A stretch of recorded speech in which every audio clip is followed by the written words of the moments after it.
तो कैसे चल रही है आपके एग्जाम्स? अच्छे जा रहे हैं ना? और जिन लोगों के एग्जाम्स बाकी है उन लोगों की प्रिपरेशन कैसे चल रही है?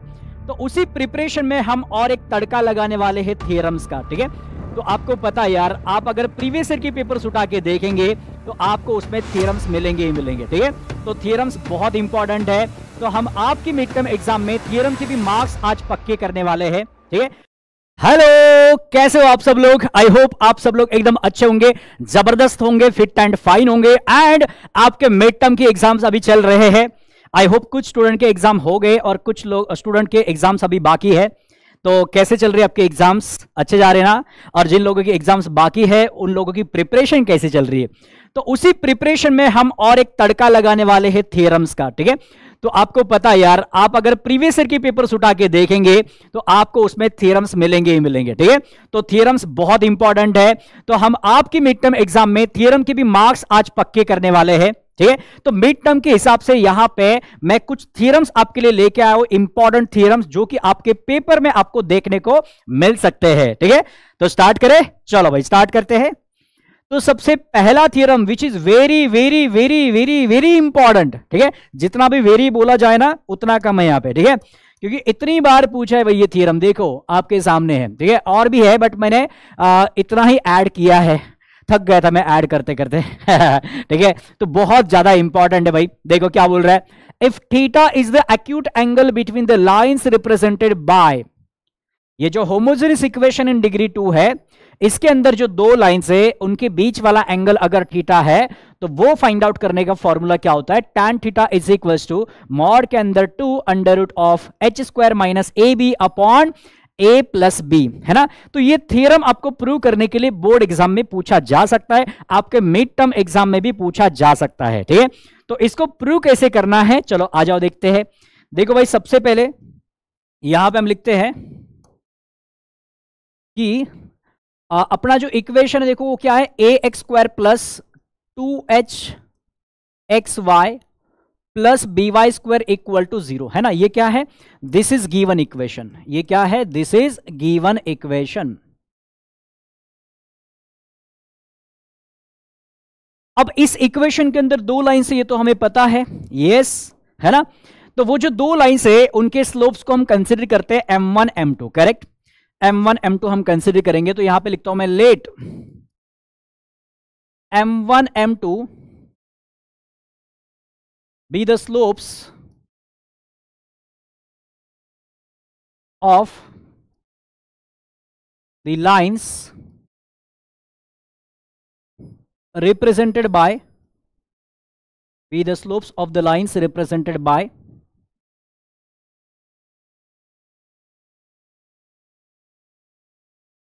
Given equation, correct.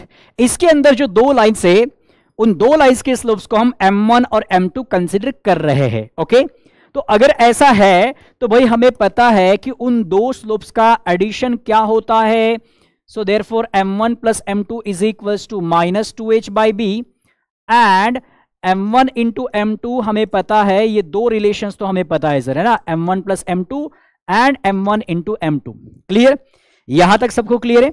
और इसको हम कंसिडर करेंगे इक्वेशन नंबर 1, है ना, इसको मैं बोलता हूं इक्वेशन नंबर 1। क्लियर, चलो अब यहां पे एक फॉर्मूला हम लिखते हैं, जैसे कि देखो m1 प्लस या फिर m1 माइनस m2 का होल स्क्वायर। ये जो फॉर्मूला है ये हमने 10th में भी यूज किया था, तो इसको मैं लिख सकता हूं m1 plus m2 the whole square minus 4m1 m2, right.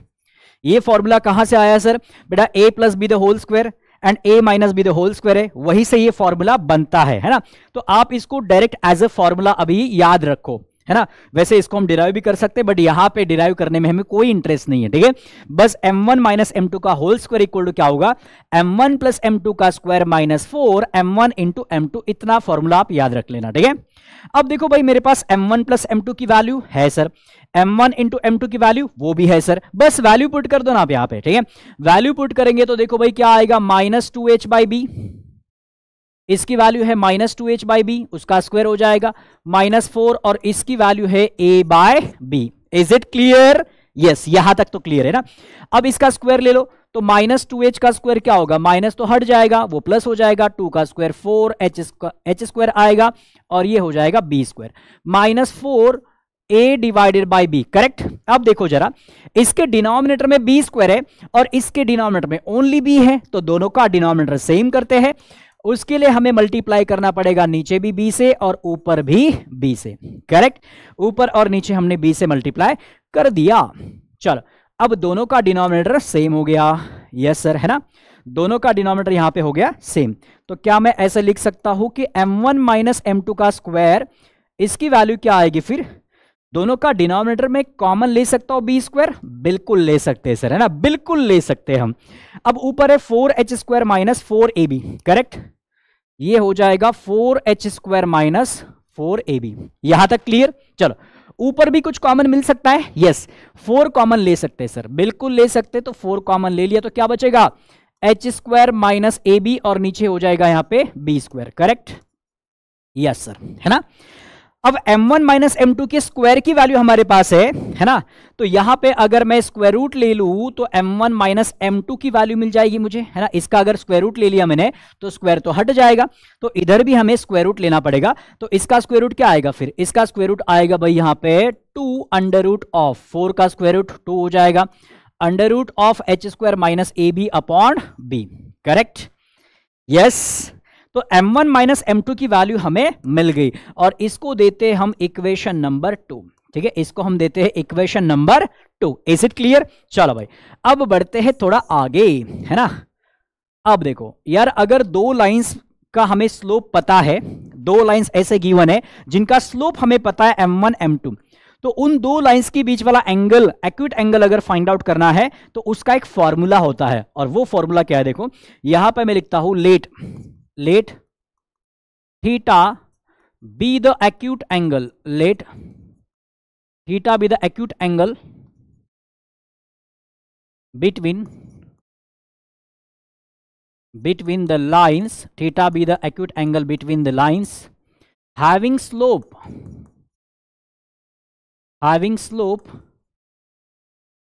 m1 m2, है ना। then इसका डायरेक्ट फॉर्मूला होता है, tan theta is equal to in mod m1 minus m2 divided by 1 plus m1 into m2, है ना। ये formula आपने कहां पढ़ा था, 11 में पढ़ा था, यस, है ना। तो ये फॉर्मूला होता है, अगर दो लाइंस का हमें स्लोप पता है तो उनके बीच में जो एक्यूट एंगल बन रहा है वो फाइंड आउट करने का ये फॉर्मूला होता है। करेक्ट। अब बस आपके पास m1 माइनस m2 की वैल्यू है, यहां पे पुट कर दो। m1 इंटू m2 की वैल्यू तो ऑलरेडी है सर, यहां पे देखो, है ना। बस ये दो वैल्यूज आपको पुट करने हैं, है ना। तो मैं यहां पे लिखता हूं m1 माइनस m2 की वैल्यू क्या है, twice under root of h square minus ab upon b। देखो ये वैल्यू इक्वेशन 2 में, है ना। और इसके डिवीजन में क्या होगा, इसके डिवीजन में आएगा 1 प्लस, इसके डिवीजन में आएगा 1 प्लस m1 इंटू m2 की वैल्यू क्या है, a बाई बी, है ना। m1 इंटू m2 की वैल्यू क्या है, a बाय बी। करेक्ट। बस इसको थोड़ा सा हम सिंप्लीफाई करेंगे ना तो हमें यही सेम टू सेम रिजल्ट मिल जाएगा। अभी थोड़ा सा रुको जरा, इसको मैं सिंप्लीफाई करता हूं। देखो क्या होगा, ये ट्वाइस अंडर रूट ऑफ, यहां पे आएगा h square minus A B, इसके नीचे यहां पे b है।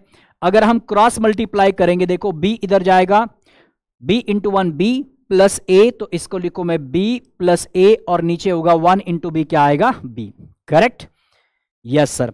अब देखो भाई यहां पे होने वाला कैंसलेशन, ठीक है, यहां पे कैंसलेशन होगा। क्या कैंसिल होगा यहां पे, this b and this b will get cancel out. Correct. तो अब जो बचा हुआ है ना उसी को मैं ऐसा लिख देता हूं जरा अच्छे से, tan theta is equal to क्या होगा फिर, इन mod twice under root of h square minus A B divided by, इस b प्लस a को मैं a प्लस बी तो लिख सकता हूं ना यार, 2 प्लस 3 बोलो या फिर 3 प्लस 2 बोलो, सेम ही होता है, राइट। तो b प्लस a को मैं लिख देता हूं a plus B and done done done, हो गया, है ना। देखो सेम टू सेम फॉर्मूला दिख रहा है आपको, exactly same to same formula आपको दिख रहा है यहां पे, यस सर। तो हो गया ना प्रूफ। क्या था यार इस प्रूफ में, बहुत सिंपल है ना, बहुत ही सिंपल है। यहां पे बस हम रेफरेंस देंगे, यहां पे फ्रॉम 1 एंड 2, है ना, फ्रॉम 1 एंड 2, मतलब यहां पे हमने क्या क्या किया है, ये जो वैल्यू पुट की m1 माइनस m2 की, वो तो इक्वेशन 2 से पुट की है, ठीक है। और यहां पे m1 इंटू m2 की वैल्यू कहां से पुट की है, इक्वेशन 1 में। यहां पे देखो ये वैल्यू गिवन है, वो यहां पे हमने दोनों वैल्यूज पुट कर दिए, इसको सिंप्लीफाई किया तो हमें आंसर मिल गया, ठीक है। तो बहुत ईजी है ये वाला थ्योरम। तो फिर से एक बार समझा दूं, देखो सबसे पहले ये जो होमोजेनियस इक्वेशन है, इसके अंदर जो दो लाइन से उनके स्लोप को बस आप m1 और m2 बोल देना। फिर m1 प्लस m2 की वैल्यू आपको पता है, m1 इंटू m2, ये तो एज अ फॉर्मूला हमने लर्न किया था, करेक्ट।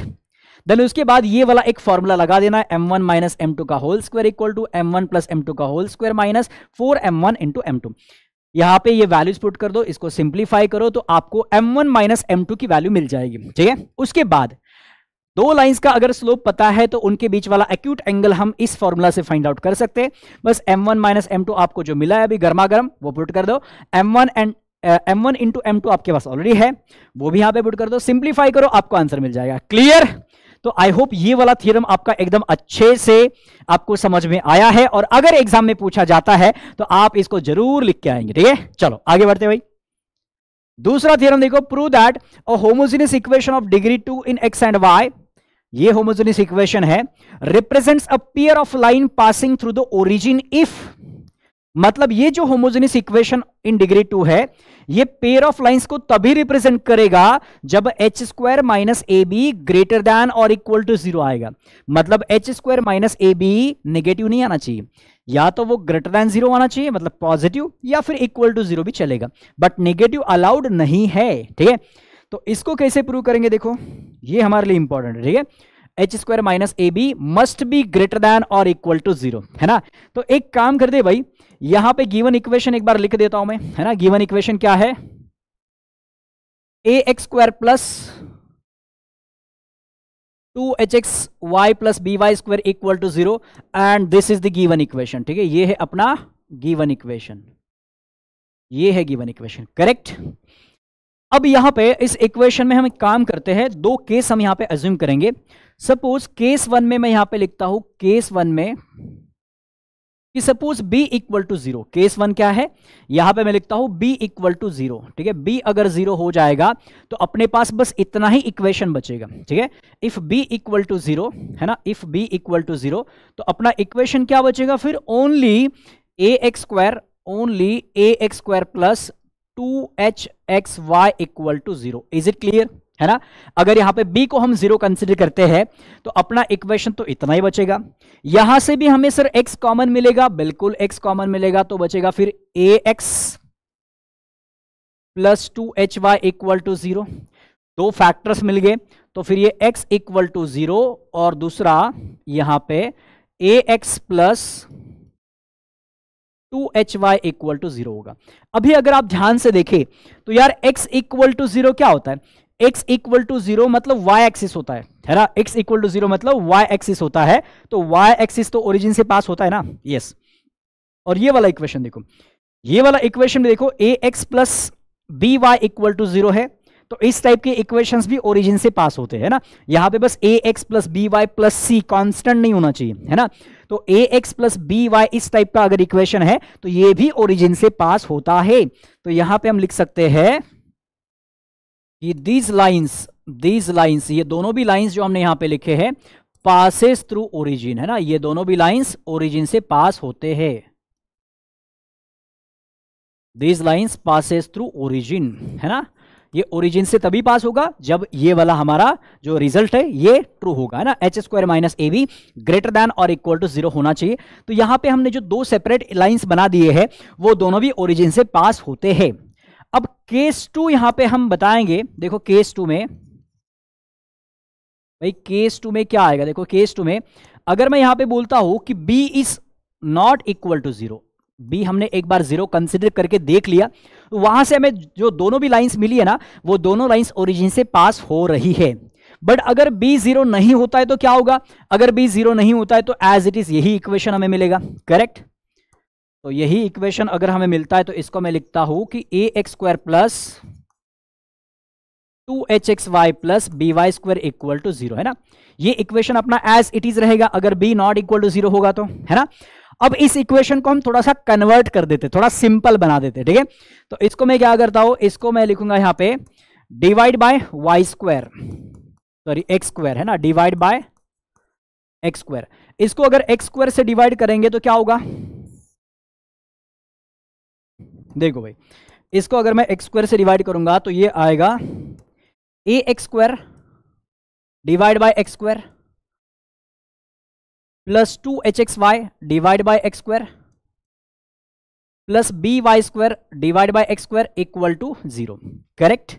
अब ये एक्स स्क्वायर और एक्स स्क्वायर तो यहां पे कैंसिल हो जाएगा, right, X square cancel.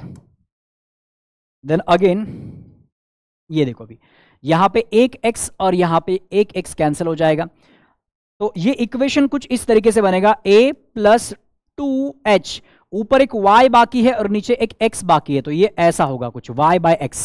Correct. यहां पे अगर देखें तो ये हो जाएगा b, y और x दोनों का भी स्क्वायर है, तो ये हो जाएगा y बाय x का whole square that is equal to 0। Correct. अब एक काम करते हैं, हमें यहां पे एक टर्म मिल रही है y बाय x है ना, इस y बाय x को मैं कोई भी दूसरा एक लेटर कंसिडर करता हूं, है ना, तो लेट यहां पे लिखता हूं मैं, लेट या फिर put y by X equal to P. देखो आपकी बुक में इसको कंप्लीटिंग स्क्वायर से सॉल्व किया है, मैं आपको इसको आसान करके बता रहा हूं बाय फॉर्मूला मेथड। दोनों का मतलब सेम ही होता है, फाइनल रिजल्ट आप चेक कर लेना, दोनों का सेम ही आएगा, है ना। आपके बुक में आप बोलेंगे सर अलग दिया है, आपने तो कुछ अलग ही बताया है ना, आपने गलत बताया। बेटा बुक में कंप्लीटिंग स्क्वायर मेथड से दिया है भाई, आपको अगर कंप्लीटिंग स्क्वायर मेथड इतनी फेवरेट है तो आप उसी मेथड से करो फिर, है ना। मैं आपको इसको फॉर्मूला मेथड से करके बता रहा हूं, जो कि ईजी लगता है स्टूडेंट को as compared to completing square method, है ना। आपका फेवरेट है तो आप कंटिन्यू कर सकते हैं, नो प्रॉब्लम, ठीक है। रिजल्ट तो फाइनल सेम ही आएगा। तो ये a है plus 2hp plus by square equal to 0, है ना, सॉरी by ने bp स्क्वायर इक्वल टू 0। अब ये क्वाड्रेटिक इक्वेशन जैसा लग रहा है क्या, इसको मैं सीधा करके लिखता हूं, ये bp स्क्वायर पहले लिखता हूं, फिर लिखता हूं 2hp, फिर लिखता हूं a इक्वल टू 0, है ना। Now this is quadratic equation in terms of p, है ना, जैसे अपना a X square plus B X plus C होता है ना, जिसमें x वेरिएबल होता है, तो यहां पे मान लो आपका p वेरिएबल है। करेक्ट। तो it is quadratic equation, it is quadratic equation in p, है ना, p में ये क्वाड्रेटिक है।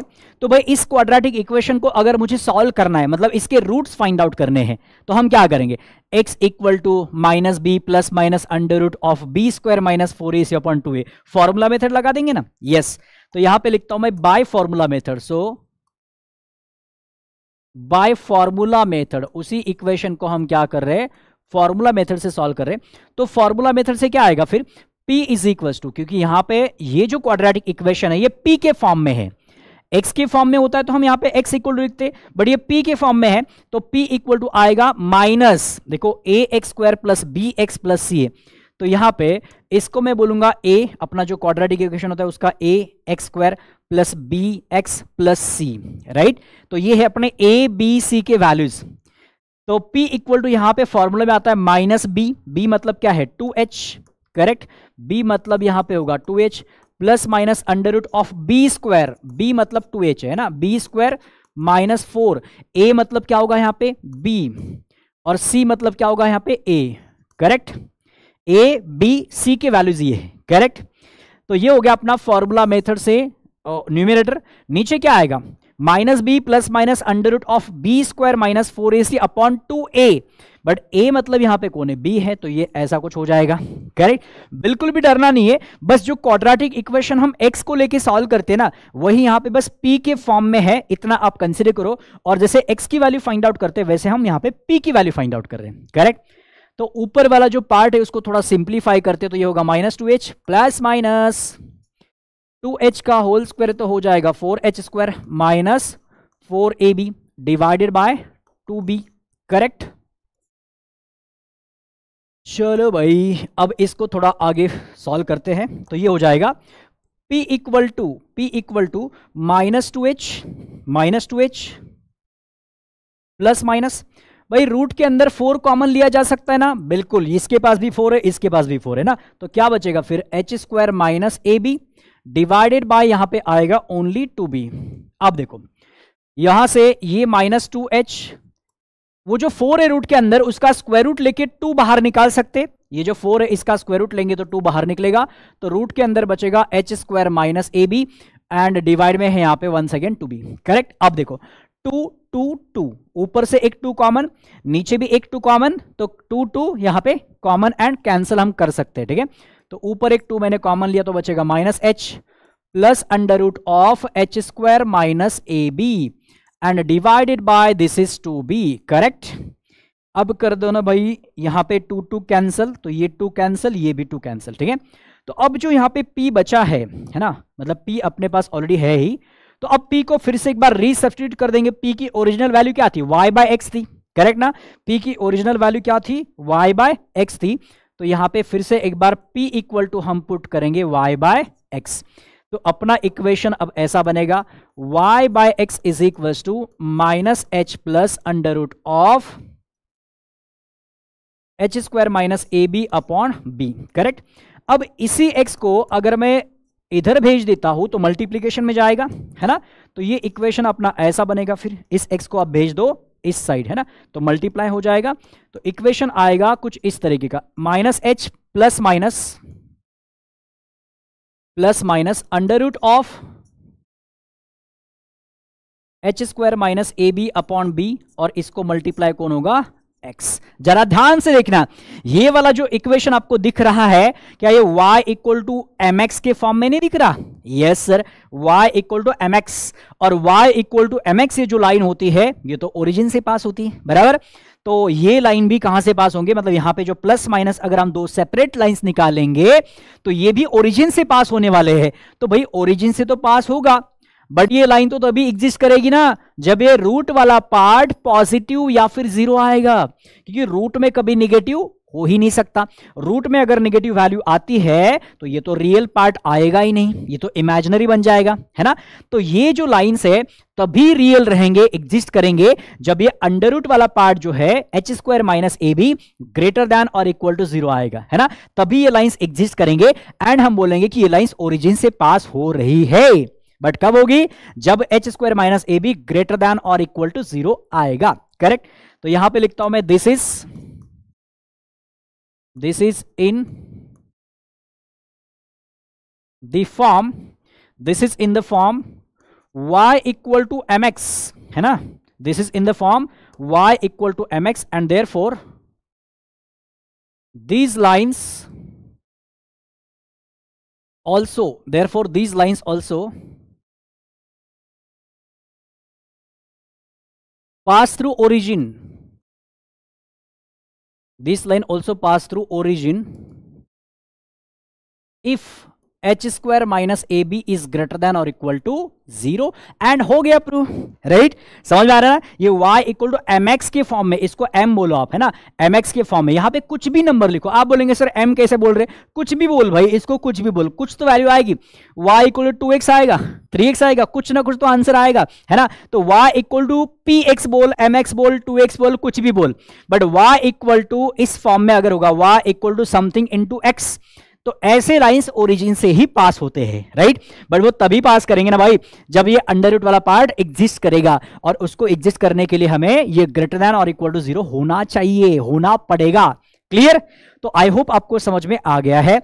तो ये जो थ्योरम है ये भी इंपॉर्टेंट थ्योरम है, ये भी बहुत बार आपके बोर्ड एग्जाम में पूछा हुआ है, आप प्रीवियस ईयर के पेपर्स उठा के देख सकते हो। ठीक है, तो सबसे पहले आपको क्या करना है, 2 केस यहां पे कंसीडर करके चलना है। b इक्वल टू 0 करेंगे तो आपको ऐसे 2 लाइंस मिलेंगे, ये भी ओरिजिन से पास हो रहे, बट b जब नॉट इक्वल टू 0 होगा तब हम इसको ना थोड़ा सा यहां पे क्वाड्रेटिक फॉर्म में लेके जाएंगे, जहां पे एक कोई भी वेरिएबल आप पुट कर सकते हैं। मैंने p किया है, आपको m करना है तो m करो, कुछ भी कर सकते हैं, k करो, है ना, कोई भी एक यहां पे वैल्यू पुट कर सकते हो।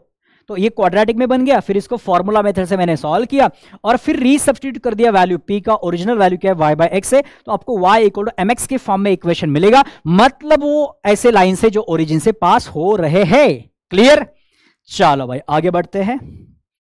अब आता है अपना कोसाइन रूल। ठीक है, कोसाइन रूल को प्रूव कैसे करना है सर, देखो कोसाइन रूल है ना, इसके 3 वेरिएंट है। ए स्क्वायर इक्वल टू पूछ सकता है, बी स्क्वायर पूछ सकता है, सी स्क्वायर पूछ सकता है। ठीक है, तो चलो एक एक यहां पे हम डिस्कस करते हैं। ठीक है, चलो भाई सबसे पहले मान लो आपको पूछा है ए स्क्वायर इक्वल टू प्रूव करना है। बहुत सिंपल आसान भाषा में आपको मैं समझाऊंगा। अगर आप ध्यान से यहां पे समझ लेंगे ना तो आप भूलेंगे नहीं ये कभी, ठीक है। बस आपको मन लगा के यहां पे समझना पड़ेगा, ठीक है। ऐसे एक डायग्राम बना लो आप। ये क्या है सर? कुछ नहीं, ये ट्रायंगल है, ठीक है। ये क्या है? ट्रायंगल है बस, ठीक है। आपको अगर ए स्क्वायर पूछा है तो आपको यहां पे इस वर्टेक्स को ए लिखना है, बस इतना याद रखो, है ना। जो भी आपको पूछा है, ए स्क्वायर पूछा है तो यहां पे ए आना चाहिए, बी स्क्वायर पूछा तो यहां पे बी, सी स्क्वायर पूछा तो यहां पे सी आना चाहिए। इतना तो याद रख सकते हैं, है ना। और ये ओरिजिन है, ये आपको रखना है ओरिजिन पे, करेक्ट। आपका ए वर्टेक्स कहां पे रहेगा? ओरिजिन पे, क्लियर। तो इसके कोऑर्डिनेट्स हो जाएंगे 0,0, इसके कोऑर्डिनेट्स होंगे 0,0, करेक्ट। अब यहां पे ए है तो दिस इज बी, ये हो जाएगा बी एंड ये हो जाएगा फिर सी, करेक्ट। आराम से एकदम, ठीक है। चलो भाई, अब हमें ये भी तो पता है कि ए वर्टेक्स के अपोजिट वाली साइड की लेंथ कितनी होती है? Small A. बी वर्टेक्स के अपोजिट साइड की लेंथ कितनी होती है? Small B. और सी वर्टेक्स के अपोजिट साइड की लेंथ कितनी होती है? Small C. ये तो पता है ना आपको? यस, ऐसे हम यूज करते हैं, यस सर।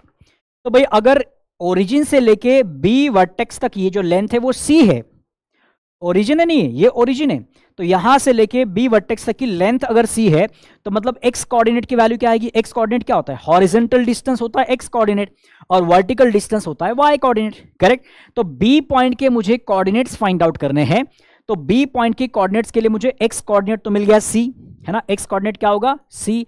और वाई कोऑर्डिनेट ऑब्वियसली 0 होगा, क्योंकि ये जो बी पॉइंट है वो तो एक्स एक्सिस पे ना, ये क्या है? एक्स एक्सिस पे है, क्लियर। इसको लगे तो आप एक्सिस जैसा दिखा सकते हो, है ना। ये एक्स एक्सिस है, ये अपना एक्स एक्सिस, ठीक है। अब क्लियर है? ये एक्स एक्सिस है अपना, ओके। चलो, तो इस बी पॉइंट के कोऑर्डिनेट्स हमें मिल जाएंगे c,0। सी कैसे आया सर? क्योंकि ये डिस्टेंस सी है ना, इस सी वर्टेक्स के अपोजिट साइड का डिस्टेंस सी होता है, तो हॉरिजॉन्टल डिस्टेंस सी है, तो इसलिए सी एक्स कोऑर्डिनेट की वैल्यू क्या आएगी? सी। और वाई कोऑर्डिनेट ऑब्वियसली 0 रहेगा, क्योंकि एक्स एक्सिस पे है तो वाई कोऑर्डिनेट 0 होता है। अब चैलेंजिंग ये है सर, इसके कोऑर्डिनेट कैसे फाइंड आउट करें? हमने बुक में देखा सर, बट हमें कुछ समझ में ही नहीं आया, है ना। इसके कोऑर्डिनेट कुछ लिखा है B cos A B sine A, कहां से आया सर वो? तो अगर आपको ये समझ लेना है तो ध्यान से सुनो, मैं कैसे इसको एक्सप्लेन कर रहा हूं, ठीक है। एग्जाम में रिक्वायर्ड नहीं, आप डायरेक्ट लिख सकते हैं, बट आपको तो समझना पड़ेगा ना कि वो आया कहां से। तो सुनो, अभी मैं उसको समझने के लिए यहां पे ना एक परपेंडिकुलर ड्रॉप करता हूं, ठीक है। एक परपेंडिकुलर यहां पे हम ले लेते हैं, राइट। एक परपेंडिकुलर मैंने यहां पे ले लिया,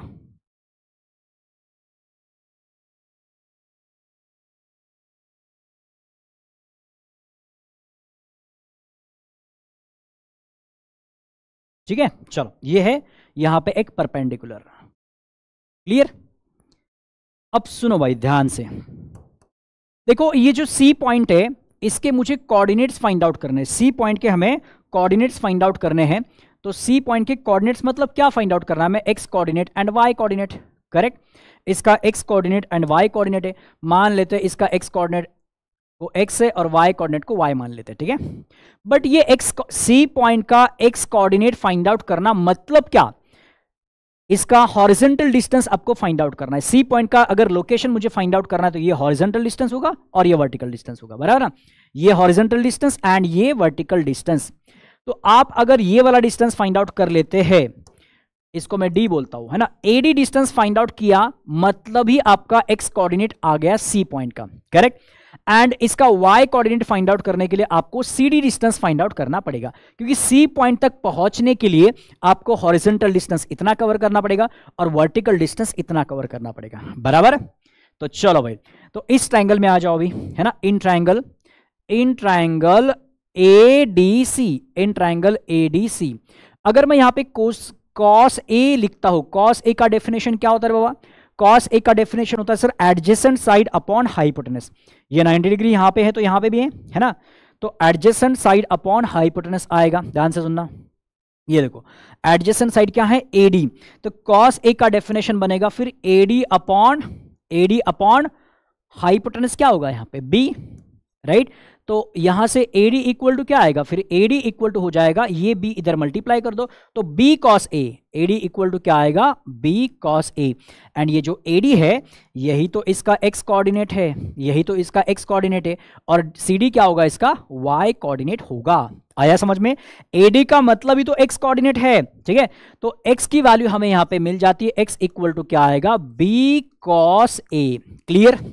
x इक्वल टू आ गया B cos A, एकदम परफेक्ट। चलो थोड़ा सा और एक बार बता दूं क्या, ध्यान से सुनो, ध्यान से सुनो। देखो यार ये जो C पॉइंट है इसका x and y coordinate find out करना है, मतलब ये C पॉइंट तक पहुंचने के लिए ओरिजिन से ये हॉरिजॉन्टल डिस्टेंस कितना होगा, वही C पॉइंट का x कोऑर्डिनेट होगा, है ना।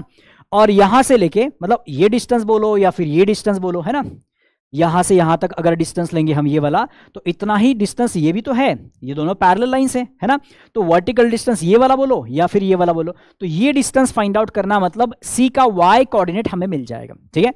तो हमने ये AD डिस्टेंस मतलब हॉरिजॉन्टल डिस्टेंस फाइंड आउट तो किया है। कैसे किया, cos का यूज करके, cos A is equal to क्या होता है, एडजेसेंट साइड अपॉन हाइपोटेनस। तो एडजेसेंट साइड तो AD है, हाइपोटेनस का डिस्टेंस कितना है, B है, तो B को इधर भेज दिया तो AD इक्वल टू क्या आएगा, B cos A, और B मतलब ही क्या है यहाँ पे x, sorry B as it is है, बट AD इक्वल टू क्या होगा यहाँ पे, AD मतलब होगा x। तो x कोऑर्डिनेट हमें मिल गया B cos A, तो यहाँ पे आप लिख दो x कोऑर्डिनेट हमें क्या मिला, B cos A। यही बस समझने लायक है यहाँ पे, बाकी तो बहुत सिंपल है, फिर इसके बाद तो बहुत सिंपल आएगा ना। अब देखो भाई मुझे यहाँ पे इसका y कोऑर्डिनेट फाइंड आउट करना है। y कोऑर्डिनेट मतलब क्या, ये वाला डिस्टेंस फाइंड आउट करना है, ठीक है। तो ये डिस्टेंस कैसे मिलेगा, अब मुझे साइन रेशियो लेना पड़ेगा। क्यों सर साइन, क्योंकि साइन में ही तो अपोजिट साइड आता है। साइन का रेशियो क्या होता है, अपोजिट साइड अपॉन हाइपोटेनस, है ना। और मुझे ये लेंथ चाहिए, मतलब ये तो इस एंगल की अपोजिट साइड है, करेक्ट। तो अपोजिट साइड यहां पे क्या होगी, फिर CD अपॉन हाइपोटेनस, तो वंस अगेन B आएगा, फिर B को इधर भेज दो तो CD इक्वल टू क्या होगा, B साइन A, और B मतलब ही क्या है यहाँ पे, Y। B मतलब क्या होगा यहाँ पे, Y, तो Y आएगा B साइन A। तो अब हमें समझ में आ गया सर C पॉइंट के कोऑर्डिनेट्स कैसे फाइंड आउट किए, है ना। ये होगा B cos A and B sin A, एकदम परफेक्ट, यस। तो देखो यहां पे हम कंसिडर करते हैं कि late A be the origin, so therefore coordinates of A, B and C R, है ना।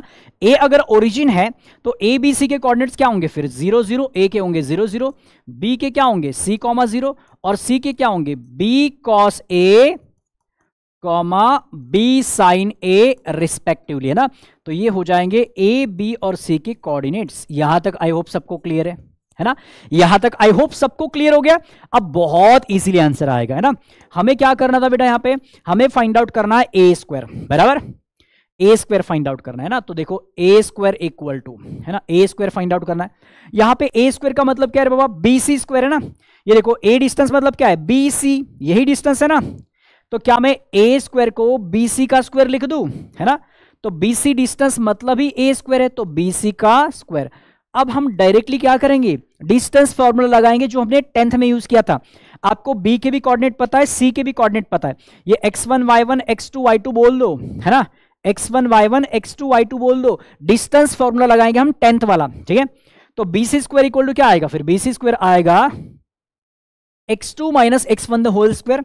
तो ये हो जाएगा फिर C minus B cos A का whole square, x2 minus x1 the whole square, plus y2 means 0 minus y1, तो 0 minus B sin A का होल स्क्वायर। तो यहां पे सिंपली मैं लिख दूंगा डिस्टेंस फॉर्मूला। क्या यूज किया हमने यहां पे, डिस्टेंस फॉर्मूले का यूज किया है।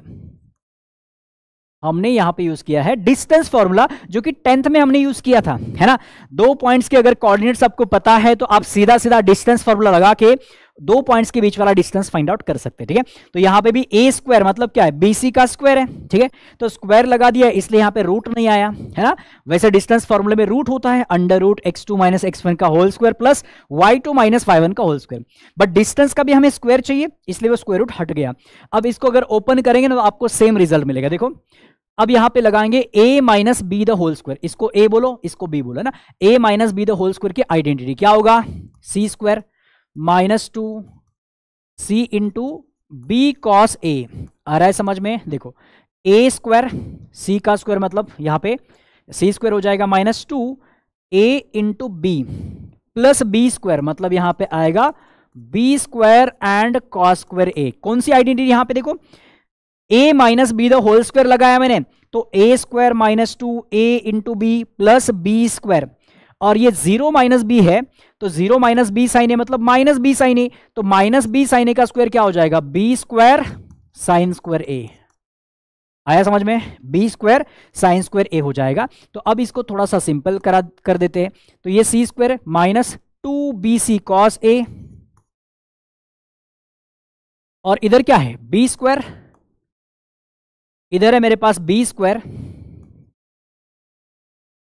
Cos square A plus B square and sine square A. ठीक है, अब आ जाओ फटाफट इधर देखो, ये है सी स्क्वायर माइनस 2bc कॉस ए। भाई यहां से बी स्क्वायर कॉमन ले सकता हूं, बिल्कुल ले सकते हैं, इसके पास भी बी स्क्वायर है इसके पास भी बी स्क्वायर है, तो ब्रैकेट में क्या बचेगा फिर cos square A plus sign square ए, और ये cos square A plus sign square ए तो आइडेंटिटी है ना, cos square theta plus sine square theta क्या होता है 1 है ना, तो इसका रिजल्ट हमें क्या मिलेगा, इसका रिजल्ट हमें मिलेगा 1। ठीक है, cos square theta plus sine square theta क्या होता है 1, राइट, ये होता है 1।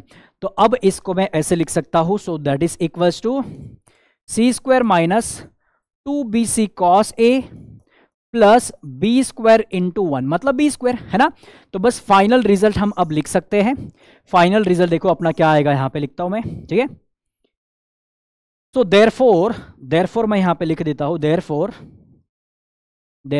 लेफ्ट साइड में अपने पास क्या है ए स्क्वायर है, तो इसको लिखो A square equal to C square है बी स्क्वायर इंटू 1 क्या होगा बी स्क्वायर ही होगा है ना, तो यहां पे लिखता हूं A square equal to B square plus C square, मैंने बी को पहले लिखा, देखो बी स्क्वायर इंटू 1 मतलब क्या आएगा B square plus C square minus 2bc cos A है ना, B square plus C square minus 2bc and this is cos A.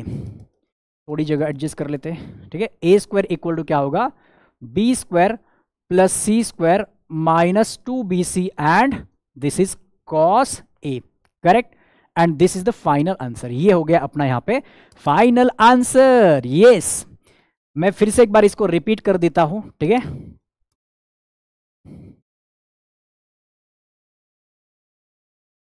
Proved, done. ठीक है, ये हो गया अपना यहां पे फाइनल आंसर। क्लियर, फिर से एक बार पूरा थ्योरम मैं आपको एक्सप्लेन कर देता हूं, आप अगर इसको खुद से एक बार प्रैक्टिस करेंगे ना तो पूरा का पूरा थ्योरम आप प्रूव कर सकते हैं, चाहे आपको ए स्क्वायर पूछे बी स्क्वायर पूछे या फिर सी स्क्वायर पूछे। फिर से एक बार देखो, आपको ये पहला वाला रिजल्ट यहां पे प्रूव करना था, फर्स्ट रिजल्ट है ना, ए स्क्वायर इक्वल टू वाला हमें प्रूव करना है। तो ए स्क्वायर इक्वल टू अगर प्रूव करना है तो ए को आपको ओरिजिन पे लेना है, फिर बी और सी चलता रहेगा। अगर बी स्क्वायर पूछा तो बी को यहां पे ले लो है ना, ए और सी इधर लिख दो, और अगर सी स्क्वायर पूछा तो सी को यहां पे ले लो, ए और बी इधर लिख दो है ना। तो देखो भाई, ए स्क्वायर पूछा है तो ए को हमने ओरिजिन पे लिया, फिर देखो ए बी सी अगर ऐसे वर्टेक्स है तो सी के अपोजिट वाली साइड की लेंथ सी होती है, बी के अपोजिट वाले की बी होती है, और ए के अपोजिट वाले की लेंथ ए होती है। ठीक है, तो इसके कोऑर्डिनेट तो 0 0 आ गए, ये डिस्टेंस सी है इसलिए इसका कोऑर्डिनेट c,0, और इसके कोऑर्डिनेट फाइंड आउट करने के लिए मैंने यहां पे बता दिया आपको कैसे फाइंड आउट करना है ना। तो इसको ना ये एग्जाम में लिखना कंपलसरी तो नहीं है, तो आप डायरेक्ट कैसे बता सकते हो, यहां पे जो साइड है ना आपकी, यहां पे जो साइड की लेंथ है तो इसको बस cos a से मल्टीप्लाई कर दो और इसी को sin a से मल्टीप्लाई कर दो। x कोऑर्डिनेट के लिए हमेशा आपको cos से मल्टीप्लाई करना पड़ेगा और y कोऑर्डिनेट के लिए हमेशा आपको sin से मल्टीप्लाई करना पड़ेगा। सर मान लेते यहां पे अगर c होता तो इसके कोऑर्डिनेट क्या आते थे, c cos a c sin a। ठीक है, c cos a and sorry यहां पे क्या है वो भी डिपेंड करता है, यहां पे a है तो इसलिए cos a sin a आ रहा है, यहां पे जो साइड है वो साइड एंड यहां का जो एंगल है वो आपको लेना है ना, तो b cos a b sin a। मान लो यहां पे c था और यहां पे b था तो आप कैसे लिखते थे, c cos b c sin b है ना, ये एंगल आएगा और ये वाला साइड यहां पे आएगा, करेक्ट। अगर आपको कंफ्यूजन होता है तो आप डायरेक्ट इससे भी क्रॉस चेक कर सकते हैं। क्लियर, तो अपना पहला जो रिजल्ट है वो प्रूव हो गया, तो सेकंड एंड थर्ड आप इसी तरीके से आप प्रूव कर सकते हैं। क्लियर, कर लेंगे एक बार जल्दी से बताओ भाई, आपको ये थ्योरम समझ में आ रहे हैं क्या, वो भी बता दो, नहीं तो बस मैं अकेला ही चिल्ला रहा हूं, है ना, आपके दिमाग के ऊपर से जा रहा है, कुछ समझ में नहीं आ रहा है, राइट। तो इसको थोड़ा सा समझ के ना आपको खुद से भी प्रैक्टिस करके देखनी पड़ेगी, है ना, सिर्फ देखने से नहीं होगा भाई, ये मैथ्स से, ठीक है, ये थियोरेटिकल सब्जेक्ट नहीं है, मैथ्स में आपको थोड़ा समझ के खुद से भी ट्राई करके देखना पड़ता है, फिर आपके दिमाग में घुस जाएगा। क्लियर, चलो भाई, कोसाइन रूल भी हो गया। अब आता है साइन रूल। साइन रूल में क्या बोल रहा है, इन ट्राइंगल एबीसी प्रूव दैट, ये रेशो हमें प्रूव करना होता है, बहुत सिंपल है। ये रेशो कैसे प्रूव करें, देखो जरा, इस रेशो को प्रूव कैसे करना है, तो उसके लिए हम यहाँ पे एक ट्राइंगल कंसिडर करते हैं, ठीक है, एक ट्राइंगल देख लो ये, और इस ट्राइंगल के वर्टेक्स आप कैसे भी ले सकते हो, नो प्रॉब्लम, है ना, ए यहां पे ले लिया मैंने बी और यहां पे ले लिया मैंने सी, करेक्ट। बट ये तो हमें पता है कि सर ए वर्टेक्स के अपोजिट वाली साइड की लेंथ ए होती है, सी के अपोजिट वाली की लेंथ सी होती है, और बी के अपोजिट वाले साइड की लेंथ बी होती है, करेक्ट। अब यहां से एक परपेंडिकुलर ड्रॉप करते हैं, एक परपेंडिकुलर हमने यहां पे ड्रॉप कर दिया, राइट, ओके। अब क्या करें सर, देखो इस ट्राइंगल की अगर मैं बात करूं तो यहां पे मैं लिखता हूं in triangle ABC, sorry A B और डी बोलो, राइट एंगल ट्राइंगल हमें चाहिए, in triangle A B D, in triangle A B D, ABD इस ट्राइंगल में मैं साइन बी का रेशियो यहां पे लिख सकता हूं, बिल्कुल, in triangle ABD sine B is equal to क्या होगा, क्योंकि मुझे साइन रूल प्रूव करना है तो मैं साइन ले रहा हूं यहां पे, है ना, साइन सी भी आप ले सकते हो उधर से, ठीक है, तो साइन बी आप ले लो, साइन बी होता है sir opposite side upon hypotenuse, तो आएगा एडी अपॉन सी, करेक्ट, तो साइन बी का रेशियो हो जाएगा sir AD upon C, correct.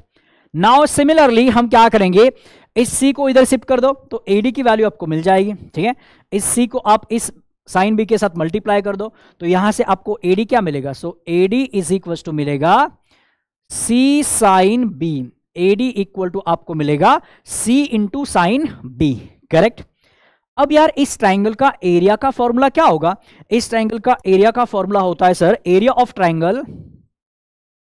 Of triangle ABC equal to half base, base मतलब यहां पे बीसी एंड हाइट मतलब है AD, correct, half base into height, तो यहां पे ये हाफ तो एज इट इज, बीसी जो है उसकी लेंथ हमें पता है ए, बीसी की लेंथ क्या है ए, एंड एडी हमने फाइंड आउट किया था that is C sine B, AD कितना आया सी साइन बी, है ना, तो मुझे यहां पे एरिया मिल गया half A C sine B, correct. Area of triangle मुझे क्या मिला, half A C sine B, correct, half A C sine B यहां पे मुझे मिल गया है। तो यही टू अगर मैं इधर शिफ्ट कर देता हूं, जैसे यहां पे लिखता हूं मैं एरिया ऑफ ट्राइंगल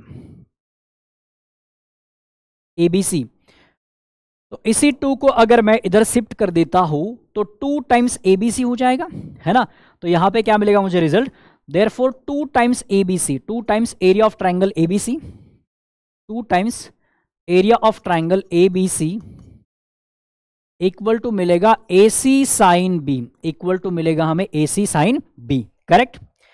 तो भाई एरिया ऑफ ट्राइंगल तो सेम ही है ना, मतलब आप कैसे भी फाइंड आउट करो ट्राइंगल का एरिया तो सेम ही आएगा, आप इसको बेस ले लो, यहां पे हाइट ड्रॉप करो, इसको बेस ले लो, ऐसे हाइट ड्रॉप करो, फिर भी इस ट्राइंगल का एरिया तो सेम ही रहेगा क्योंकि ट्राइंगल तो सेम ही है ना, यस। तो एक एरिया तो मुझे ऐसा मिला, तो अब मैं लिखता हूं यहां पे सिमिलरली, है ना, यहां पे मैं लिखूंगा similarly, similarly twice area of triangle ABC, twice area of triangle ABC equal to क्या होगा, जैसे एसी साइन बी मिला है तो मैं यहां पे बी एंगल लिया था इसलिए साइन बी आया, मैंने अगर सी एंगल लिया तो साइन सी आता था, है ना, तो जो एंगल यहां पे दिख रहा है उसके अलावा 2 अदर साइड से, जैसे ए और सी है तो यहां पे एंगल बी है, अगर मैंने यहां पे ए बी लिया तो साइन का एंगल क्या आएगा, फिर सी आएगा, अगर मैंने यहां पे बी सी लिया तो साइन का एंगल क्या आएगा, फिर ए आएगा, आ रहा है समझ में, यस। ए सी साइन बी है तो यहां पे आएगा ए बी साइन सी, फिर आएगा बी सी साइन ए, बस आपको क्या करना है, जो 2 साइड्स आपने यहां पे लिए हैं उसके अलावा तीसरा जो बचा वो एंगल में जाएगा, है ना, तो ए सी साइन बी है तो ए बी साइन सी होगा तो बी सी साइन ए होगा, करेक्ट। तो अगर यार इन दोनों इक्वेशंस को हम देखें तो ये तो सब सेम ही हो जाएगा फिर, है ना। तो ए सी साइन बी बोलो या फिर ए बी साइन सी बोलो या फिर बी सी साइन ए बोलो, है ना।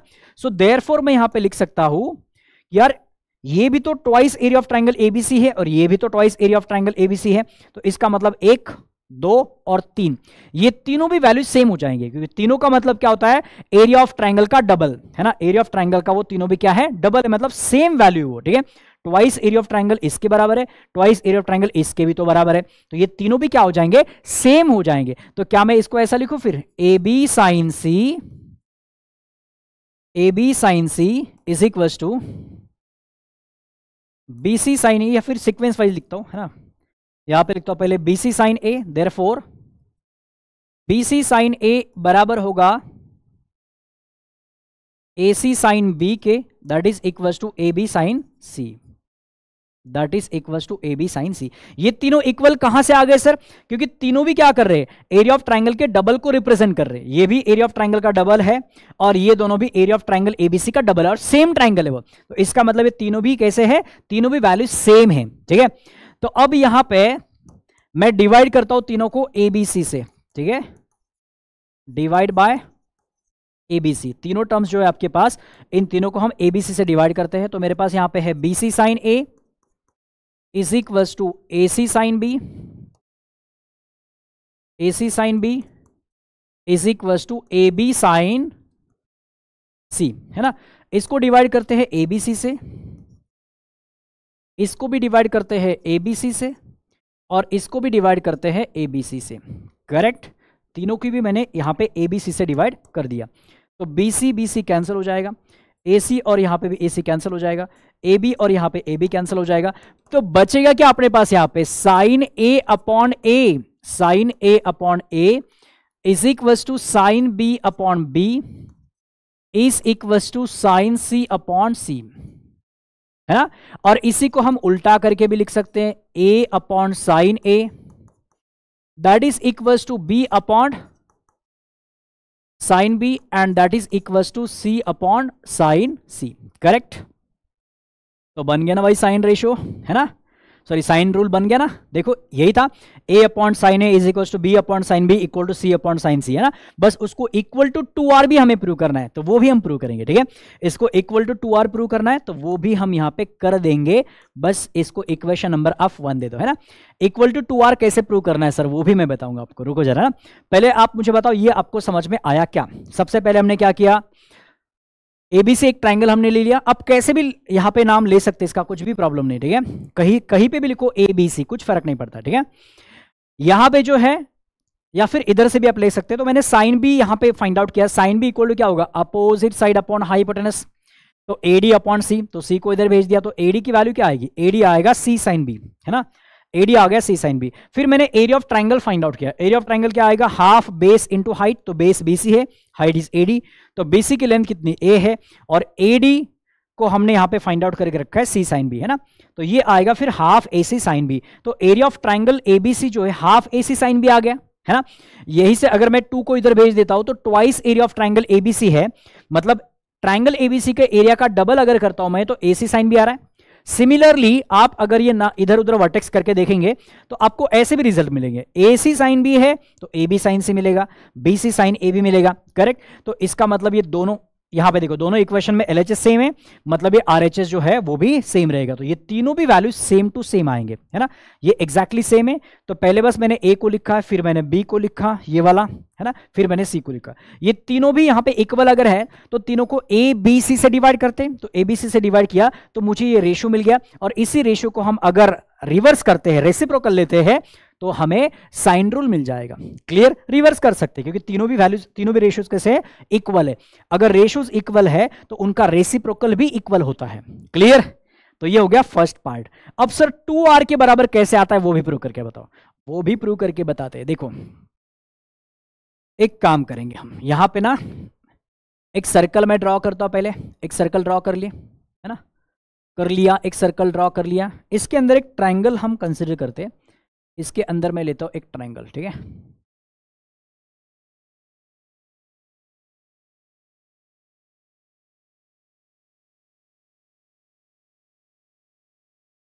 ले लिया। अब यहां से ना इस सर्कल का मैं ड्रॉ करता हूं डायमीटर, ये डायमीटर है, ठीक है, इस सर्कल का क्या है, ये डायमीटर है, ओके। और इस सर्कल का सेंटर है मान लेते हैं यहाँ पे, है ना, इस सर्कल का सेंटर मान लेते हैं यहाँ पे, करेक्ट, यहाँ तक क्लियर। अब करता हूं मैं इसको ज्वाइन, है ना, इसको हम करते हैं ज्वाइन, ऐसा, इसे ज्वाइन कर दिया, ठीक है, चलो ऐसे रखो, क्लियर। अब जरा ध्यान से देखना, यहां पे मैं कुछ नाम लिखता हूं, ए बी और सी, अपना वही ट्राइंगल है वो, है ना, वही ट्राइंगल है। और ये जो लेंथ होगी, ये अगर डायमीटर है तो ये टोटल ए पी, यहां पे अगर मैं नाम देता हूं पी, तो ए पी डिस्टेंस कितना होगा बाबा sir, total A P distance होगा ट्वाइस आर, क्योंकि रेडियस के डबल होगा ना, ये तो डायमीटर है, ठीक है, रेडियस के हो जाएगा वो डबल, करेक्ट। सो देखो अभी इन ट्राइंगल ए बी सी, है ना, इन ट्राइंगल ए बी सी, या फिर फ्रॉम फिगर मैं यहां पे लिखता हूं, फ्रॉम फिगर, अभी जरा ध्यान से देखना, है ना, 10th स्टैंडर्ड में अपना सर्कल हुआ है।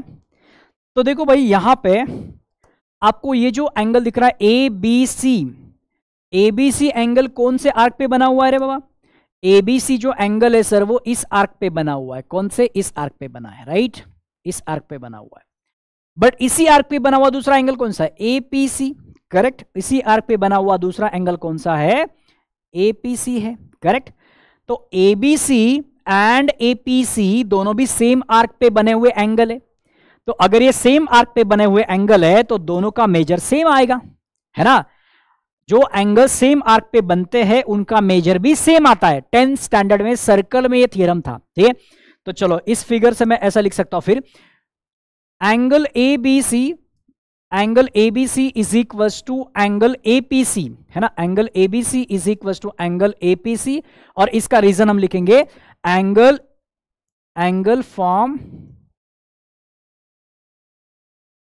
फॉर्म ऑन सेम आर्क, या फिर angle form in same arc,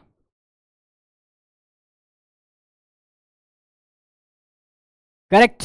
ये दोनों भी एंगल्स जो है वो सेम ही आर्क पे बने हुए हैं और इसलिए इनका मेजर क्या आएगा, सेम टू सेम आएगा, करेक्ट, इनका मेजर आएगा यहां पे सेम टू सेम, राइट। चलो अब देखो भाई एबीसी जो एंगल है, ये दोनों एंगल्स अगर सेम है, तो क्या मैं इसको ऐसा बोल सकता हूं, चलो एबीसी बोलो या फिर एंगल पी बोलो, सिंपल है ना, एंगल पी भी बोला तो भी चलेगा। तो एबीसी जो है, तो इसी का मैं अगर दोनों एंगल सेम है तो फिर इनके साइन ऑफ एंगल भी सेम आएंगे, तो sine B is equal to sine P भी बोल सकता हूं। ये बी कहां से आया, क्योंकि एंगल एबीसी का मतलब यही तो एंगल है बी, और एंगल एपीसी का मतलब है एंगल पी, करेक्ट। तो इसका ये दोनों एंगल्स अगर सेम है तो उनके साइन ऑफ एंगल भी सेम रहेगा, है ना। जैसे मान लो ये 60-60 है तो ये साइन 60, ये भी साइन 60 हो जाएगा, तो सेम ही आएंगे। 30-30 है तो साइन 30 सेम ही आएगा, है ना। एंगल का मेजर अगर सेम है तो उनका साइन ले लो, कॉस ले लो, टैन ले लो, कुछ भी ले लो, वो तो सेम ही आएगा, ठीक है।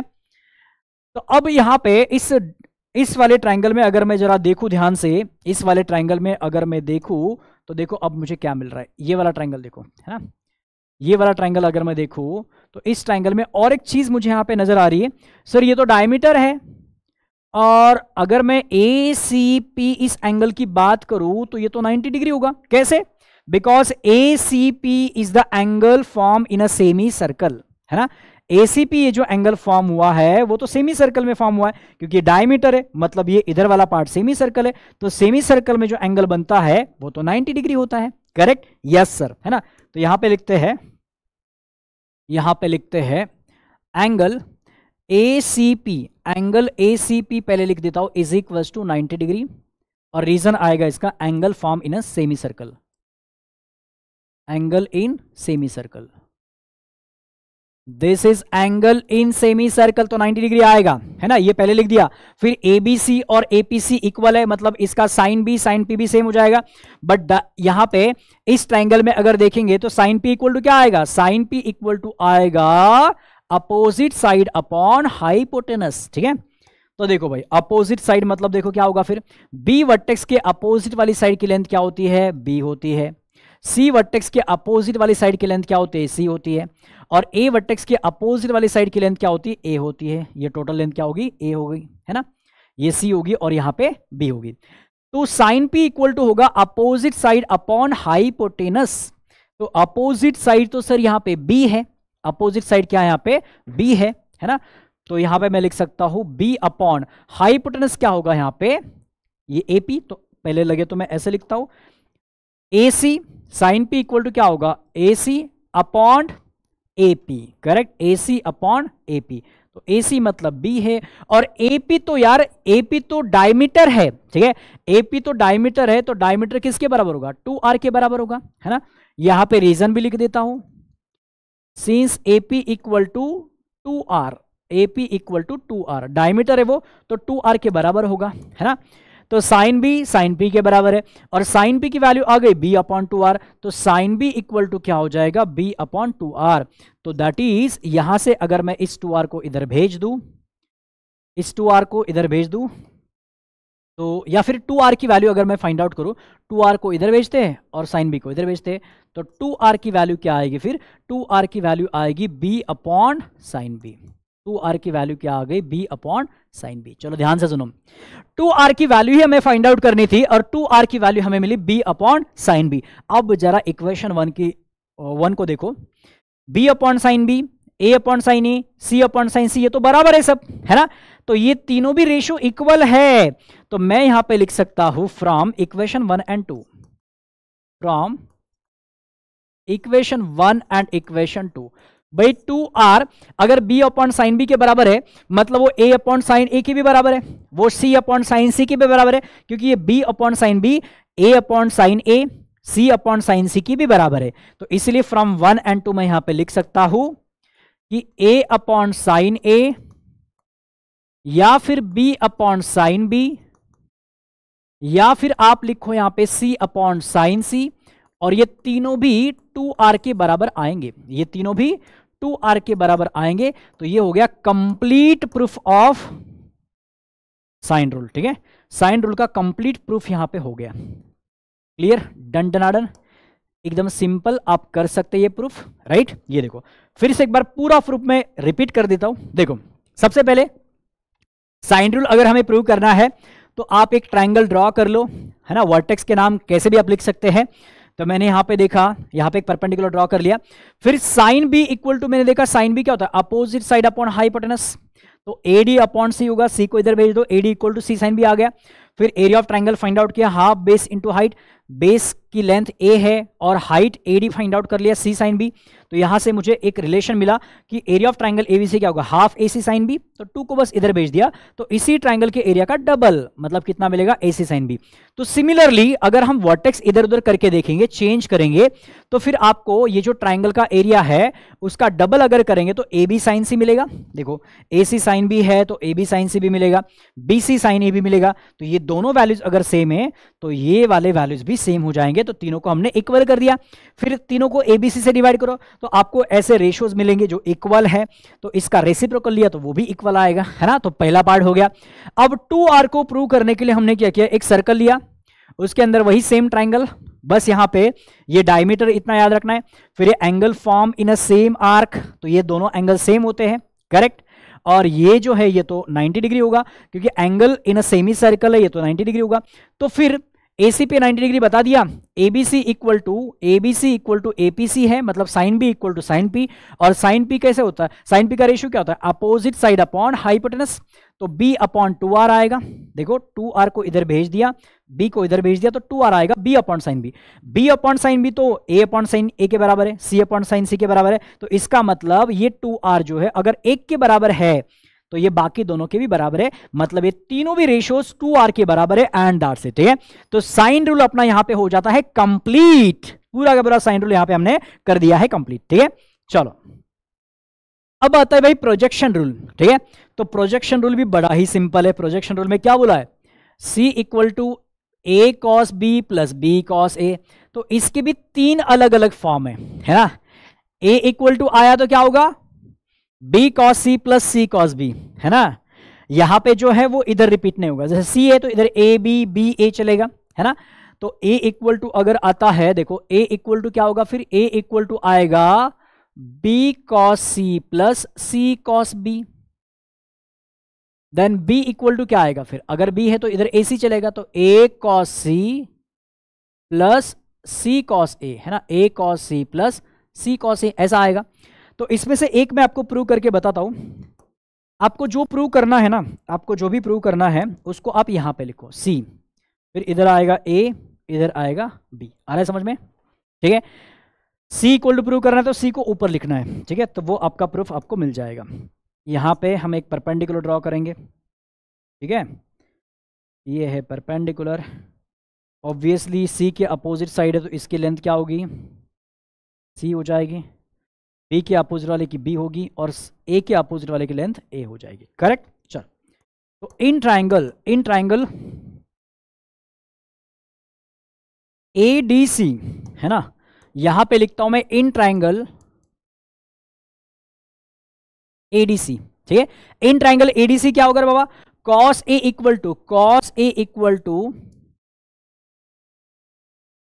इक्वल टू होगा adjacent side means AD upon hypotenuse means AC, ठीक है। तो यहां से आप AD फाइंड आउट कर लो। AD इक्वल टू क्या होगा, इसको अगर इधर भेजेंगे तो AD इक्वल टू आएगा AC cos A, क्या होगा, AC cos A। But diagram में अगर मैं देखूं तो AC मतलब क्या है, AC मतलब B है, तो ये हो जाएगा B cos A। This is equation first. Correct? AD अपने फाइंड आउट कर लिया, ठीक है, AD अपने फाइंड आउट कर लिया। अब एक काम करते हैं, अब मैं उस ट्राइंगल में जाता हूं, ठीक है, सेकेंड ट्राइंगल में जाते हैं। सेकेंड ट्राइंगल क्या है अपना, BCD। So in triangle BCD triangle में देखूं तो cos B अब लगाते, cos B, ठीक है, cos B इक्वल टू क्या होगा, cos B is equal to आएगा adjacent side means DB and hypotenuse means आएगा BC। तो ये BC अगर इधर जाएगा तो DB इक्वल टू हो जाएगा BC cos B। और डायग्राम में देखो BC मतलब क्या है, A, so this is A cos B।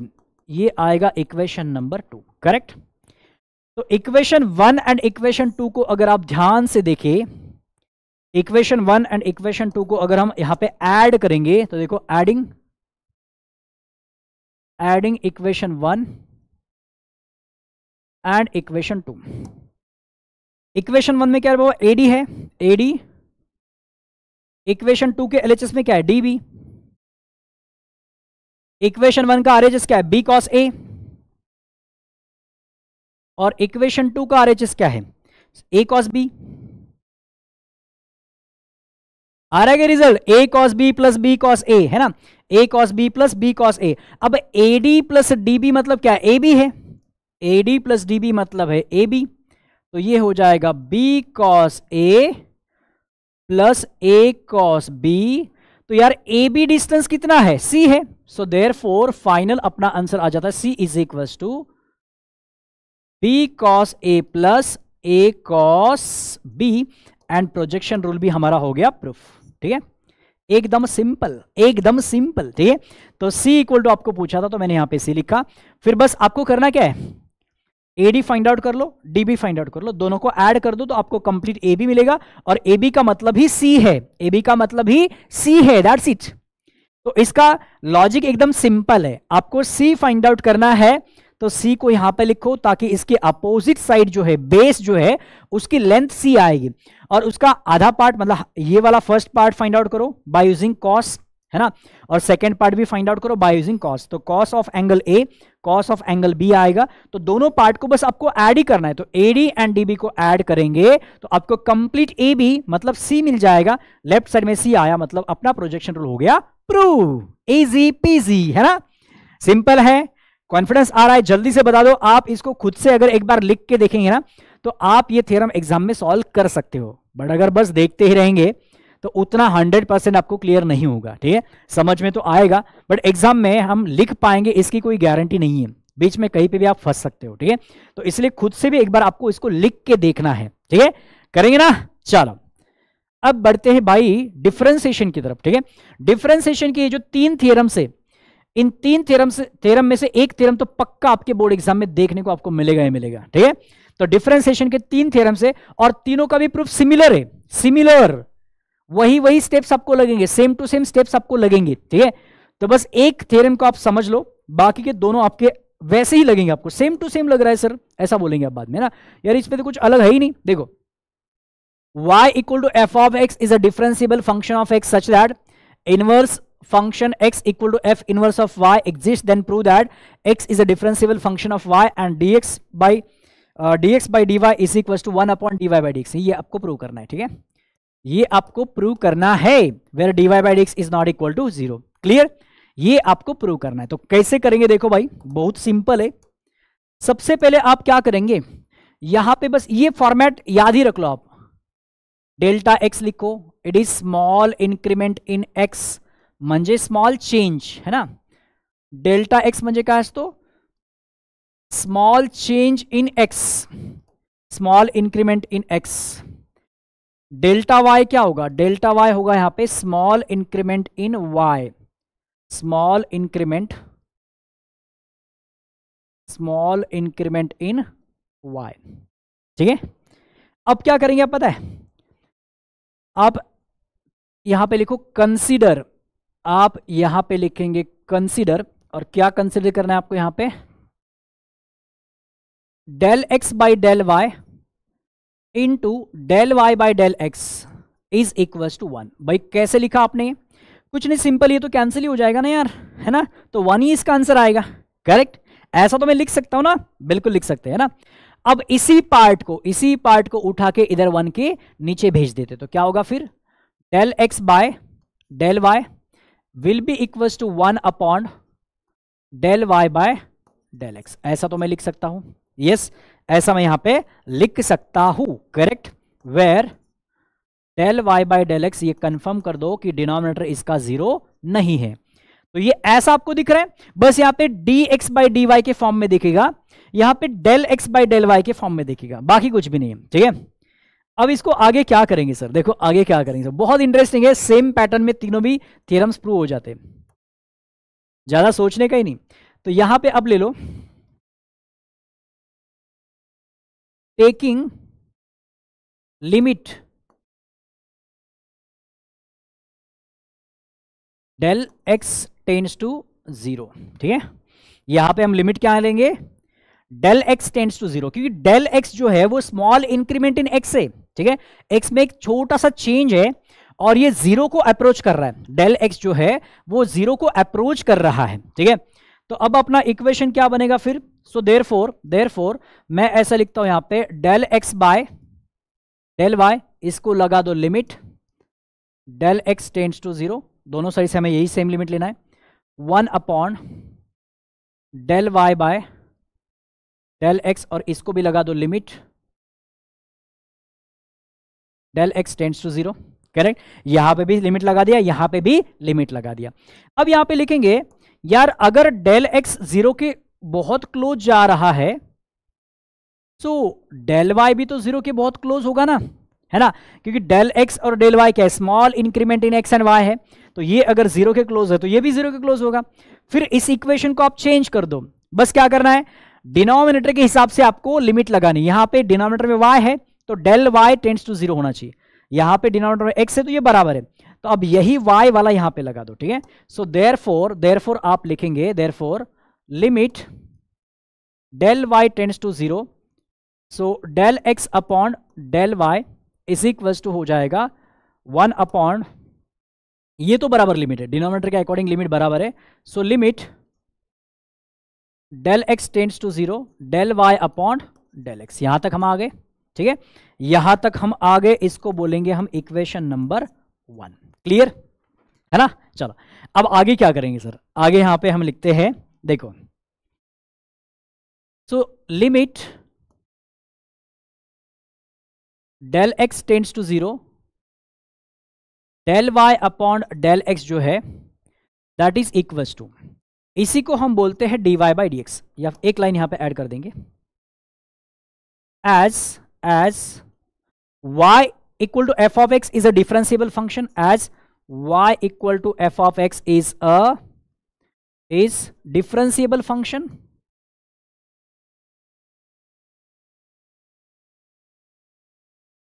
Is a differentiable function of x. Therefore मैं यहां पे लिखूंगा therefore limit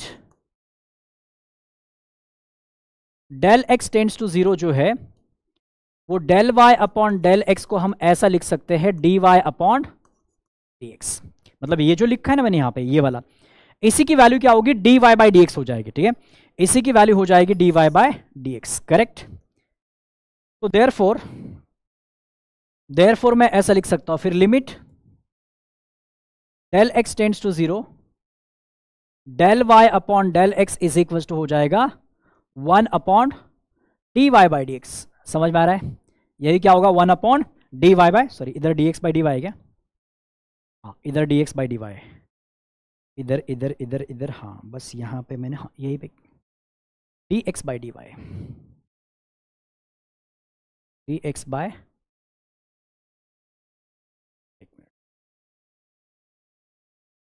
del x by del y है तो यहाँ पे लिमिट भी डेल वाई टेंड्स टू 0 हो जाएगी। करेक्ट, यस है ना। तो ये जो मैंने यहाँ पे लिखा था इक्वेशन 1 में, तो उसका आरएचएस जो है वो अभी d y by d x हो गया है, उसका आरएचएस जो है वो d y by d x हो गया है, where d y by d x is not equal to 0। बस ऐसे करते रहना है आपको। ठीक है, अब यहां पे लिखेंगे आरएचएस, इसको इक्वेशन 2 आप दे दो, इक्वेशन 2 आप दे दो। तो आरएचएस ऑफ इक्वेशन 2 एग्जिस्ट, ये जो है RHS of equation 2 exist and finite. यार अगर आरएचएस एग्जिस्ट कर रहा है और फाइनाइट भी है, मतलब एलएचएस भी एग्जिस्ट करेगा ना। ठीक है, so therefore LHS also exist, है ना। एंड देयरफॉर यहां पे limit del y tends to 0 del x upon del y जो है, इसको भी हम क्या लिखेंगे फिर d x upon d y लिखेंगे, है ना। इसको बोलो इक्वेशन नंबर 3। करेक्ट, मतलब लेफ्ट हैंड साइड को भी हम क्या बोलेंगे फिर d x by d y बोलेंगे। And that's it. फिर फ्रॉम 1 2 एंड 3, 1 2 एंड 3 से हम डायरेक्ट रिजल्ट लिख सकते हैं। So from equation first, second and equation third. ठीक है, इन तीनों इक्वेशन से हम बोल सकते हैं therefore d x by d y equal to क्या होगा 1 upon d y by d x, where d y by d x is not equal to 0। खत्म। ठीक है, तो जो हमें चाहिए था बस वो रिजल्ट यहां पे फाइनल लिख देना, तो ये आ गया अपना आंसर, एकदम सिंपल। ठीक है, फिर से एक बार रिपीट कर दूं। अब आगे के जो दोनों भी थ्योरम्स है ना, इसमें भी सिमिलर स्टेप्स आपको नजर आएंगे। देखो सबसे पहले डेल एक्स डेल वाई है, क्योंकि यहां पे एक्स और वाई दिख रहा है ना। तो डेल एक्स और डेल वाई आपको लिखना है, small increment in x, small increment in y. अगर यू होगा तो स्मॉल इंक्रीमेंट इन यू लिख देंगे आप, टी होगा तो स्मॉल इंक्रीमेंट इन टी। तो आपको ये इक्वेशन लिखना है। ठीक है, ये सेम इक्वेशन, अब इसको अगर नीचे भेज देंगे तो ऐसा कुछ बनेगा। अब इनिशियली आपको यहाँ पे क्या करना है, del x tends to 0 limit लेना है। ठीक है, ये लिमिट लगा दो दोनों साइड से। फिर बोलो डेल एक्स अगर 0 के पास जा रहा है तो डेल वाई भी टेंड्स टू 0 होगा। फिर आप डिनोमिनेटर के हिसाब से लिमिट लगा देना, इधर डेल वाई होगा इधर डेल एक्स होगा। आप बोलो फिर y equal F of x differentiable function of x है, तो फिर ये जो राइट हैंड साइड है वो d y by d x के बराबर आएगा, है ना। तो वो अगर d y by d x है तो हम फिर से एक बार इसको चेंज करके फिर इस इक्वेशन को यहां पे लिखेंगे, इक्वेशन नंबर 2 आएगा, है ना। तो आरएचएस जो है ये एग्जिस्ट कर रहा है और फाइनाइट भी है, मतलब एलएचएस भी एग्जिस्ट करेगा। तो एलएचएस को भी हम इस पार्ट को लिख सकते हैं dx बाई डी वाई। फिर हो गया ना। फिर आपको जो यहां पे प्रूव करने के लिए बोला था वही एक इक्वेशन लिख दो, फ्रॉम 1 2 एंड 3, आंसर आ गया, है ना। बस वही बात घुमा फिरा के वहां पे लिख देना है। ठीक है, सिंपल है, बस कुछ टर्म्स यहां पे आपको याद रखने हैं और इसी पैटर्न से आपको आगे की भी दोनों थ्योरम्स प्रूव करने हैं। ठीक है, कर लेंगे या करके दूं, चलो फटाफट करके देता हूं। ठीक है, देखो अभी y equal to f of u is a differentiable function of u and u equal to g of x is a differentiable function of x, then prove that y equal to f of g of x is a differentiable function of x, and बस हमें इसके ऊपर focus करना है। ठीक है, तो y is a differentiable function of u and u is a differentiable function of x। तो y u एंड x, यहां पे 3 हमें वेरिएबल्स मिल रहे, तो हम क्या करेंगे, सिंपल देखो del x small increment in x, del y को क्या लिखेंगे, स्मॉल इंक्रीमेंट इन वाई, और डेल यू क्या लिखेंगे, स्मॉल इंक्रीमेंट इन यू। आया समझ में? एक्स, वाई एंड यू, ये तीन वेरिएबल्स यहां पे है, तो वो तीनों वेरिएबल्स हमने यहां पे लिख दिए। करेक्ट। आगे अब देखो भाई, फिर से एक बार उसी टाइप का इक्वेशन, इसी को हमें बस ऐसे फॉर्म में लिखना है, del y by del x is equal to, जो डी दिख रहा है ना उसको बस आपको डेल में लिखना है, बाकी कुछ भी नहीं है। ठीक है, तो del u upon del x. Correct है ना? अब आप यहां पे क्या करेंगे, taking limit del x tends to 0, है ना? डेल एक्स टेंड्स टू हम यहां पे ले लेंगे 0। करेक्ट। तो फिर ये हो जाएगा limit del x tends to 0, del y upon del x is equals to limit del x tends to 0, del y upon del u into limit, separate कर रहा हूं मैं, del x tends to 0, del u upon del x. अब आप बोलो, अगर del x tends to 0 है तो डेल यू टेंड्स टू भी 0 होगा, है ना? y की यहां पे जरूरत नहीं, क्योंकि डिनोमिनेटर में y यहां पे नहीं है। ठीक है, देखो u और x दोनों ही है, तो हम यहां पे लिखेंगे एज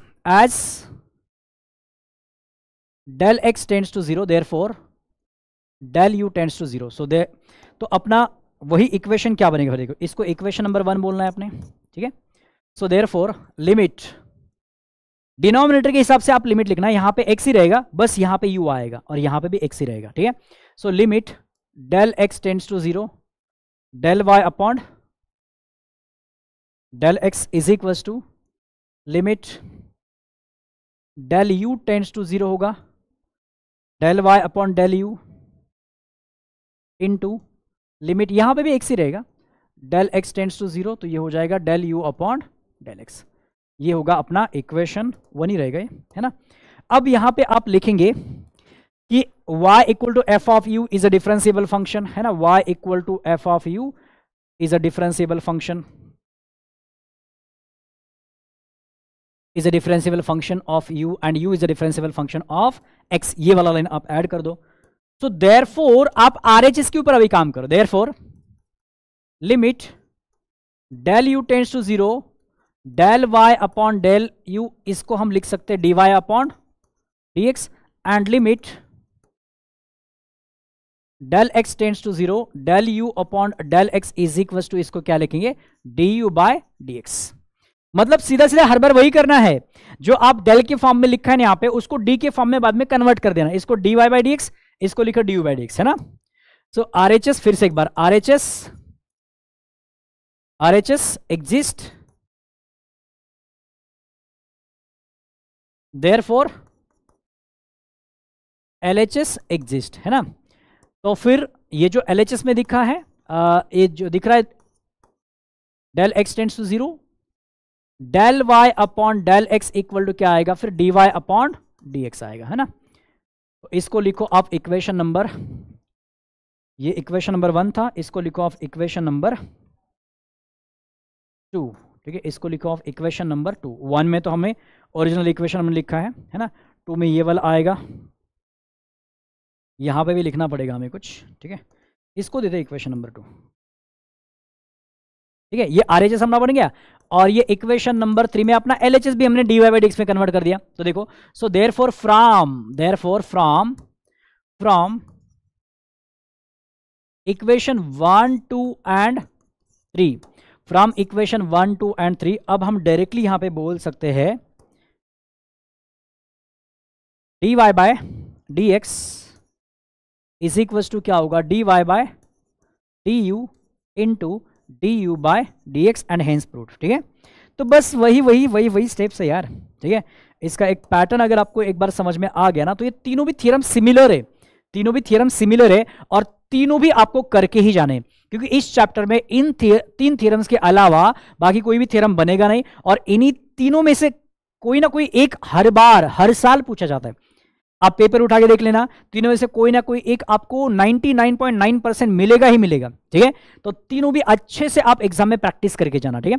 अब तीसरा जो पैरामेट्रिक वाला है वो इसी टाइप से आप प्रूव कर देंगे, ये आपको मैं होमवर्क में देता हूं, ठीक है। प्रैक्टिस भी तो आपकी होनी चाहिए ना। हाँ, ये दोनों आप देख लो एक बार इसका पैटर्न कैसा है, और उसी पैटर्न को फॉलो करके आपको तीसरा वाला यहां पे करना है, ठीक है। तीसरा वाले में यहां पे पैरामीटर क्या आएगा, टी आएगा बस, ठीक है। जैसे एक्स वाई और यू आया था, यहां पे एक्स वाई और टी भी आएगा, टी एक पैरामीटर है। क्लियर?